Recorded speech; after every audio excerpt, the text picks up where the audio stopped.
Les amis, comment allez-vous? Bienvenue sur la chaîne de John Car Tester. Vous avez vu, le nom a changé évidemment. Exit Tornado Setup Racing, maintenant c'est John Car Tester. Il faut vous y faire, John Car Tester. Bon les amis, on est parti pour un nouveau format sur ma chaîne. En fait, je t'explique. Il y aura 2 essais officiels sur ma chaîne, donc avec les intros, tout ce qui va bien, soigné aux petits oignons. Et pour couper, il y aura un essai vlog. Donc c'est-à-dire que c'est quelque chose de beaucoup plus naturel avec la GoPro, pas d'effets spéciaux, pas d'intro. Voilà, pourquoi je fais ce format? Tout simplement parce que j'ai énormément de personnes qui aiment quand je fais des intros, quelque chose de soigné. Mais j'ai aussi pas mal de personnes qui me disent « John, on aimerait de temps en temps tu nous fasses des vidéos un peu plus détendues, un peu plus relax, un peu plus naturelles, un petit peu entre guillemets à l'arrache. » Donc du coup, je me suis dit « Allez, comme ça, il y en aura pour tout le monde. » Et puis en même temps, je t'avoue que ça me soulage un peu de travail parce que du coup, il y a beaucoup moins de boulot pour moi. Voilà. Donc aujourd'hui, je vais te présenter un véhicule assez intéressant. Vous savez, moi, ma chaîne, c'est voiture de sport. Mais là, on va couper un peu avec un SUV. Pourquoi je fais un SUV? Tout simplement parce que il y a beaucoup de personnes qui ont des sportifs, mais qui ont aussi en deuxième voiture des SUV. Donc du coup, ça peut parler à tout le monde. Et puis, vous allez comprendre pourquoi. Bon, tu l'auras compris, c'est le GLC 300 coupé. Essence, évidemment, avec le pack AMG. D'ailleurs, tu reconnais avec les jantes. Voilà. Donc, je vais te faire un peu les specs vite fait. C'est un véhicule qui mesure 4,73 m de long, 1,89 m de large et 1,60 m de haut. Il pèse 1,750 tonnes, quelque chose comme ça.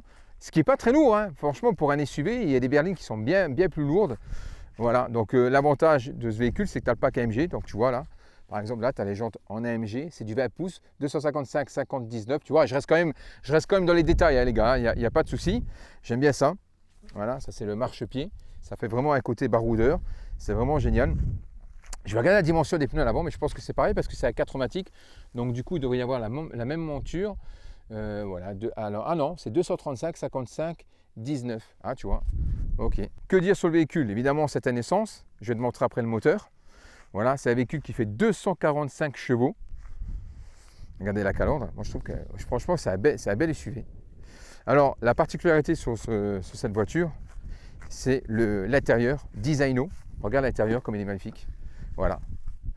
Avec les sièges semi-baquets matelassés, en cuir, perforé, un mélange de blanc, enfin, c'est une espèce de blanc-gris comme ça, avec le noir mat. C'est juste magnifique.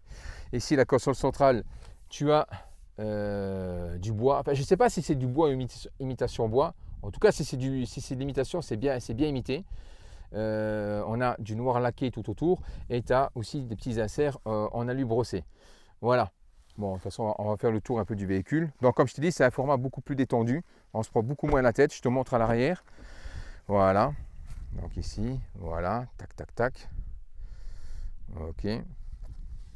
Je vais te montrer le coffre. Donc le coffre, tu connais mon intérêt pour les coffres, mais bon. Alors attends, oups. Ah oui, c'est semi-automatique. C'est-à-dire que tu appuies, ça se lève. Et ensuite, si tu veux l'ouvrir davantage, il faut le lever manuellement. Voilà, au début, je me suis fait avoir. Alors, le volume du coffre, c'est 500 litres. Et volume coffre utile, 1400 litres. Tu appuies et ça se referme. Voilà. Ensuite, à l'arrière, tu as l'échappement. Alors, vous allez voir, ce véhicule, il fait un bruit d'échappement, enfin une sonorité d'échappement assez sympa. Bon, ça, c'est du mytho, ouais, on est d'accord, hein, ça, c'est du plastique, parce que si tu regardes bien à l'intérieur, voilà, les bruits d'échappement, ils sont là-haut. Hein. Bon, il y en a beaucoup qui font ça maintenant, c'est du fake. Avec le petit diffuseur et le chrome. Bon, alors moi, c'est vrai que le chrome, j'aurais préféré faire ça en full black, mais bon. On a les vitres teintées à l'arrière, comme tu peux le voir. Voilà. Et puis, on a les entourages de fenêtres, de vitres chromées, que j'aurais préféré ça en noir, mais après, ça c'est les goûts, les couleurs. C'est vrai que, dites-moi dans les commentaires, tiens, juste pour voir, si vous préférez les entourages chrome ou les entourages noirs. Voilà, juste pour voir, parce que je sais que là, c'est un débat. Voilà. Alors les étriers, on a des freins, des disques perforés ventilés, avec les immenses étriers Mercedes. Bon, comme je vois là, c'est du 2 pistons, hein. Tu le vois 1 et 2, donc ça fait 4. Et à l'arrière, je pense que c'est un monopiston, je pense. On va regarder. Ouais, c'est du mono, donc voilà. Donc le moteur, c'est un 4 cylindres 2 litres qui développe 245 chevaux avec 370 de couple. Donc le 0 à 100, c'est 6 secondes 5. Et je crois que le VMAX, c'est 236 km/h, quelque chose comme ça. Voilà. Évidemment, c'est un turbo, tu l'auras compris. Moi, à présent, on va faire un petit peu le tour des options de la voiture. Et puis voilà, mon ami, c'est parti. Par contre, il manque une option. C'est-à-dire que là, admettons, si je ferme le véhicule, tu vois, j'aimerais pouvoir l'ouvrir sans me servir de la clé. C'est-à-dire qu'au moment où tu t'approches de la voiture avec ta clé, il devrait pouvoir reconnaître ta clé et te l'ouvrir. Chose que j'ai sur les BM ou autres. Tu vois, je laisse la clé dans la poche. Admettons, tu reviens de course, tu as les clés dans la poche. Hop, tu es là, tu veux faire comme ça, tu ne peux pas. Donc du coup, tu es obligé de te servir de la clé pour ouvrir. C'est un détail, mais il faut que je le dise quand même. Parce que quand tu as l'habitude de l'avoir, ça a toute son importance. Bon, nous voici à présent à bord du véhicule. Donc je vais reculer mon siège. Alors les sièges, c'est les semi-baquets. Ils sont électriques seulement, sauf quand tu veux avancer et reculer. C'est manuel. Bon, allez, j'appuie, je démarre. Voilà. Donc là, on a l'interface centrale. Alors, c'est l'avant-dernier modèle, parce que les nouveaux modèles aujourd'hui, alors attendez, je baisse. Les nouveaux modèles aujourd'hui, tu as un full écran, c'est-à-dire que tu as un écran qui sert de compteur et en même temps d'interface, qui est magnifique. Ça, c'est juste le modèle avant. Et du coup, on a l'interface plantée au milieu. Alors, c'est vrai que comme beaucoup de véhicules aujourd'hui, ça fait pièce rajoutée. En plus, il ne s'insère pas à l'intérieur du tableau de bord. Voilà. Bon, je te montre. Alors, ce que j'adore moi chez Mercedes, c'est que c'est très épuré et tu n'as pas 36 000 boutons. Tu vois. Par exemple, ici, tu as les médias, tu appuies, tu peux sélectionner les médias au Bluetooth ou la petite fiche qui va bien, en USB, tout ce que tu veux. Voilà. Là, il est en train de reconnaître mon téléphone. La radio, voilà. Ensuite, la navigation, tu auras compris. Le téléphone, voilà. Et la voiture, voilà. Et là, il te parle de réglage de la voiture. Donc, on va aller dans les réglages de la voiture. Et là, avec la petite molette, tu vois, moi je te montrerai après, mais bon. Alors, confirmation sonore des fermetures des portes, éclairage de localisation, verrouillage automatique, extinction temporisée de l'éclairage, extinction temporisée éclairage extérieur, voilà, etc., etc.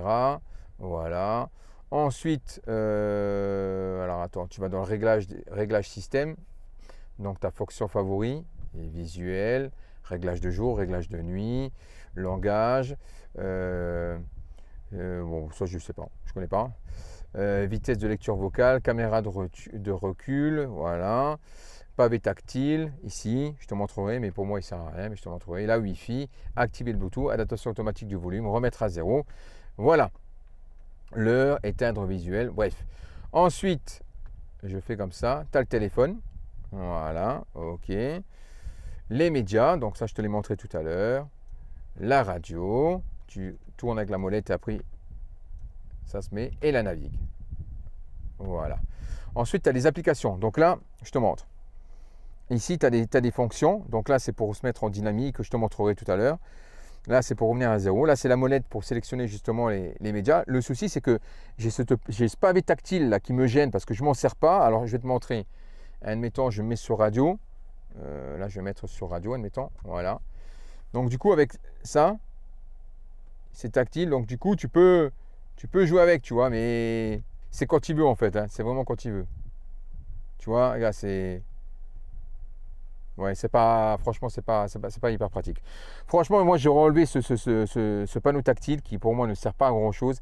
Et tu aurais eu plus d'espace pour la molette, tu vois, un espace comme ça, tu aurais quelque chose de dégagé, tu puisses vraiment te servir de ta molette parce que là, ça me gêne, honnêtement. Bon, là, c'est le start and stop pour mettre en manuel, l'aide au parking, ça c'est pour régler le mode de conduite, le volume, éteindre l'interface et enlever le ESP. Là, c'est pour revenir à zéro. Et là, quand tu appuies ici, tu arrives directement au menu. Navigation, radio, médias, téléphone, véhicule, ça c'est la clim. Ok, tu peux régler la clim directement par l'interface. Les médias, titres, voilà. Et ensuite, tu as les applications. Et les applications, ils se connectent directement à Internet. Tu peux faire un partage de connexion avec ton téléphone. Et si tu as des applications sur le téléphone, il va te les retransmettre. Bon, par contre, je n'ai pas l'Apple CarPlay. Voilà. Bon, on a fait le tour. On va annuler. Alors, tu vois, il n'est pas tactile. Hein, donc, voilà. Je me remets dans Médias. Ici, on a un petit écran LCD et avec les boutons de fonction sur le volant, tu gères ce que tu veux. Là, c'est la radio. Ensuite, on a le trajet, la navigation, la radio, les médias, téléphone, tout ce que tu as sur l'écran principal, tu l'as ici.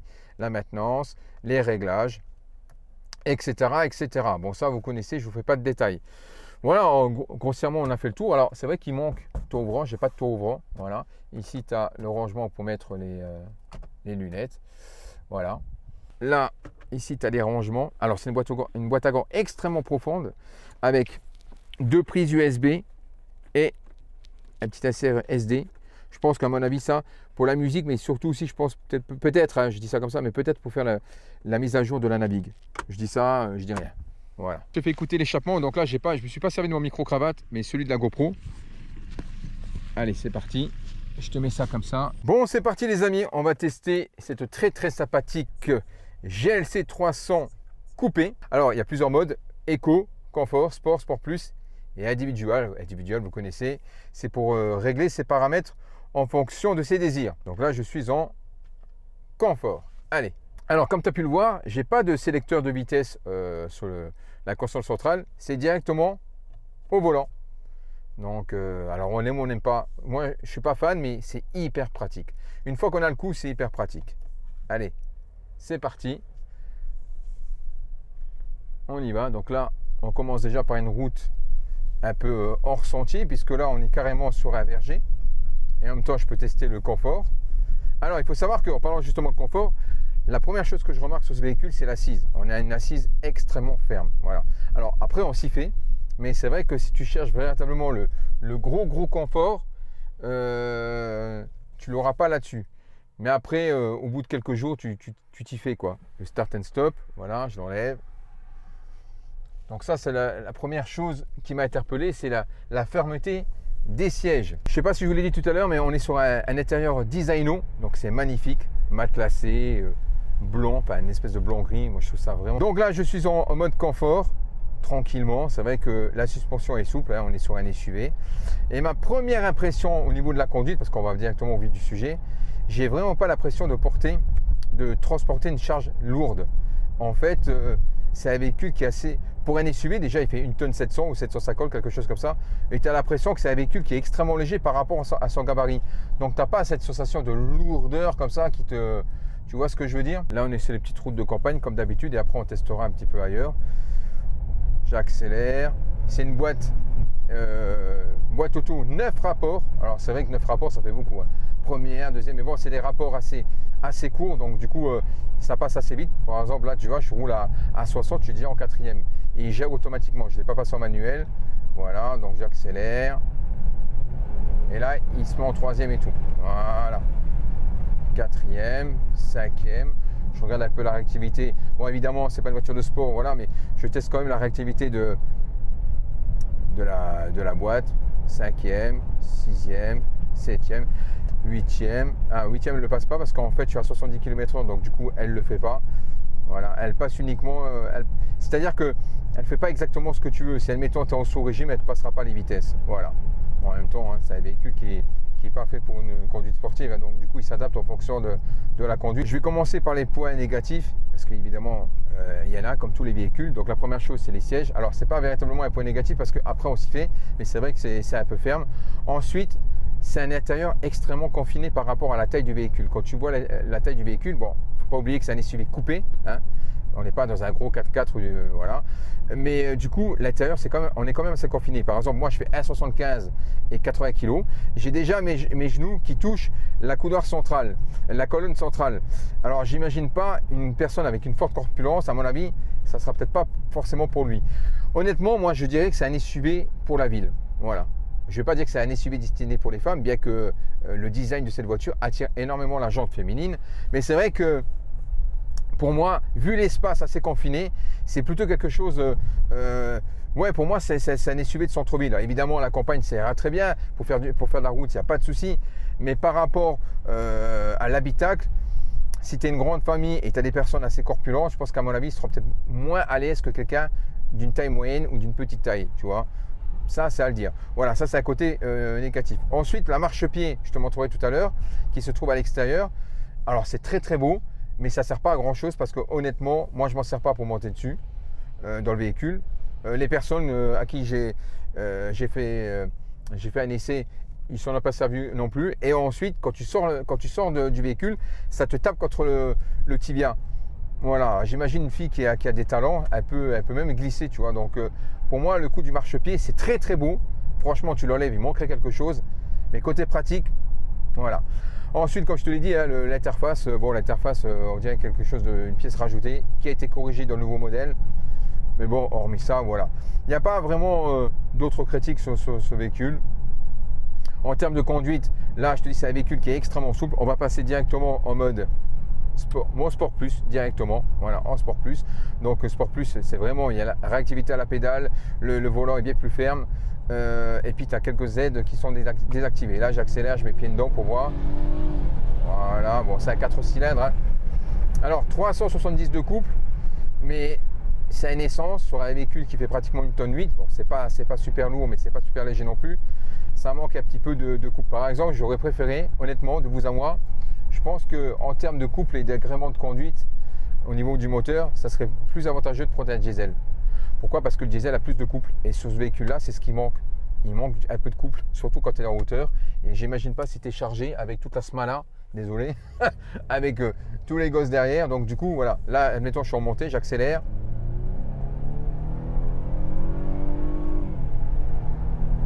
Tu vois ce que je veux dire? Voilà. Chose que tu n'as pas avec le diesel. Le diesel, tu as tout de suite le couple présent, tu vois. Je suis en train de faire l'apologie du diesel, mais c'est vrai que sur ce genre de segment de véhicule, soit tu as un moteur, un V6, quelque chose comme ça, avec beaucoup plus de couple, ou alors tu passes par un... Si tu passes par un 4 cylindres, autant passer par... si tu veux du couple, hein, autant passer par un diesel. Par contre, l'avantage d'un moteur essence sur ce véhicule, c'est beaucoup plus doux, tu vois, c'est beaucoup plus silencieux, c'est plus agréable en termes d'agrément de conduite, hormis le couple. Sinon, il y a de la reprise, il n'y a pas de souci. Hein. C'est un véhicule qui a pas mal de reprises, 245 chevaux, mais ça manque de couple. La direction, j'adore. Le feeling de route que j'ai avec est génial. Tu as une consistance au volant qui est ni trop légère, ni trop dure, qui est vraiment adaptée à ce type de véhicule. Il faut savoir que généralement, les SUV, c'est beaucoup la jante féminine qui conduit ces véhicules. Bon, beaucoup les hommes, mais les femmes, elles adorent rouler ce véhicule. Et c'est vrai que pour une femme, le type de conduite est vraiment génial. Je l'ai fait tester à ma copine, elle en est folle. Elle adore le GLC coupé, elle adore.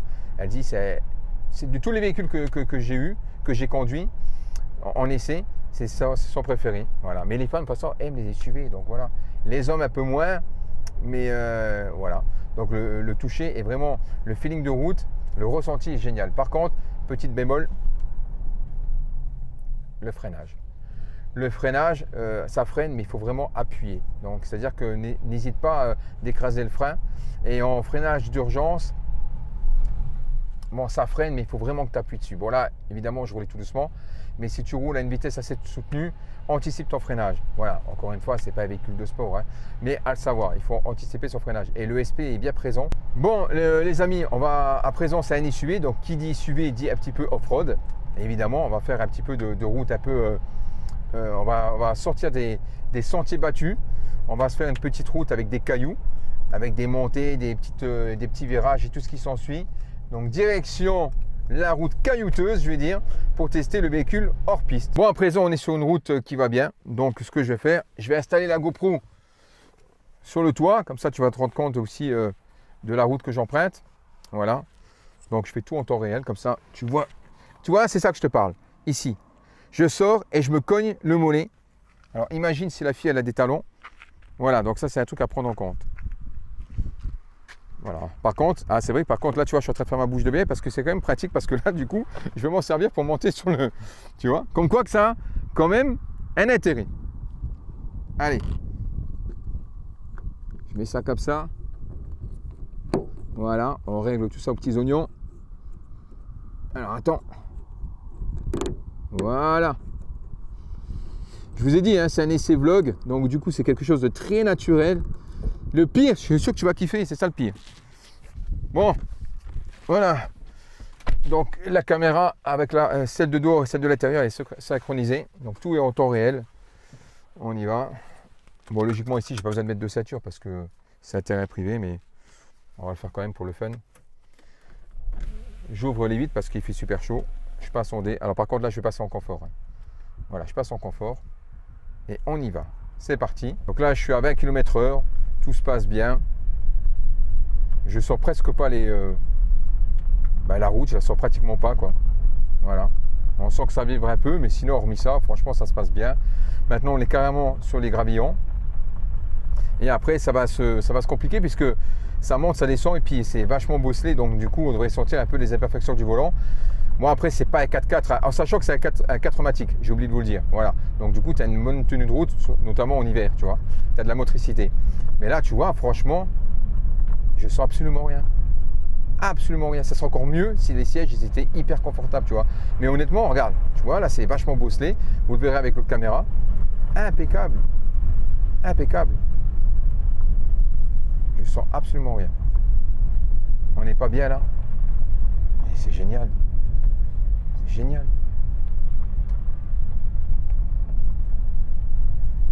On continue à cruiser. Là, ça va monter. On accélère. La boîte change de rapport. Elle le fait bien, elle le gère bien. Elle gère bien la boîte. Franchement, la boîte auto, franchement, elle gère vraiment bien la situation. Là, tu vois, j'ai même de l'herbe en dessous. Bon, on voit que la garde au sol est assez haute parce que sinon, on entendrait frotter. Voilà. Et ensuite, on verra. Ok, là, c'est bon. On est très, très bien. Voilà. Bon, à présent, ce que je vais faire un démarrage en côte pour voir si le véhicule patine un peu ou s'il gère bien la situation. Donc là, je lâche. Ok. Et on y va, on accélère tout doucement. Là, on ne s'en rend pas compte à la vidéo, mais c'est une pente qui est assez haute. Et avec les gravillons, donc on n'a pas d'adhérence. Regarde, franchement, aux petits oignons. Génial. Franchement, génial. Je comprends pourquoi les gens, ils sont... Honnêtement, hein, de vous à moi, si demain, je devais prendre un deuxième véhicule, plutôt qu'une berline, je prendrais ça. Ah oui, elle sait tout faire. Elle sait tout faire. En ville, elle se passe bien, elle se place bien. Sur l'autoroute, je l'avais testé. Bon, je n'ai pas fait un essai sur l'autoroute là, mais je l'ai testé. Franchement, elle passe nickel. Aucun intérêt de faire un essai sur l'autoroute. Hein. Je veux dire, bon, vous savez ce que c'est. Hein. Mais le plus important, c'est ça, parce que pour voir en off-road comment que ça se comporte, parce qu'à la base, les SUV, c'était des 4x4. D'autant plus que là, c'est une 4matic. Donc, autant l'essayer sur des conditions un peu plus... Bon, là, après, je ne suis pas dans les champs, mais...